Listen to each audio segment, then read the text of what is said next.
Сәлем, дамские пальчики тәттісін дайындаймыз. Ол үшін су, сүт, тұз, қант және сары майды салып, толықтай ерігенше араластырамыз. Сары май ерігенсін ұнды салып, 1 немесе 1,5 минуттай жақсылап араластырып тұрамыз.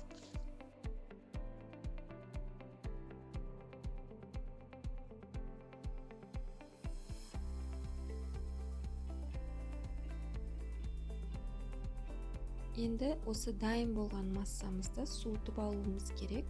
Мен тез суу үшін миксерге салып араластырып алдым. Жай бөлме температурасында да суытып алуға болады.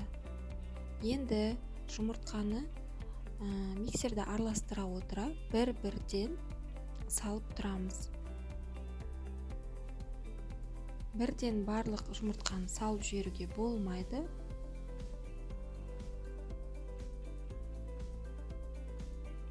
Бізде қатты қою емес, қатты сұйық емес, масса болып шығады.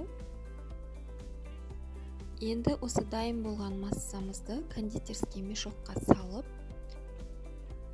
противенге пергамент қағазын төсеп, сол жерге жайғастырып аламыз. Қызып тұрған 180 градус пеште 20-25 минутта беті қызарғанша пісіріп аламыз.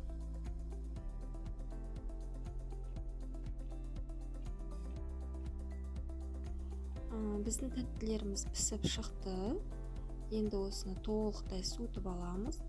Суығаннан кейін кремге аунатып, осылай тарелкамызға жинап шығатын боламыз. Осылай дайын болғаннан кейін бірнеше сағатқа холодильникке қойып қойыңыздар. Сол кезде кремі сіңіп, өте дәмді болады. Міндетті түрде жасап көріңіздер, дастарханда өте әдемі болып көрінеді. Сіздерге рецепт ұнаса, маған подписаться етіп, лайк басып, комментарий жазуды ұмытпаңыздар.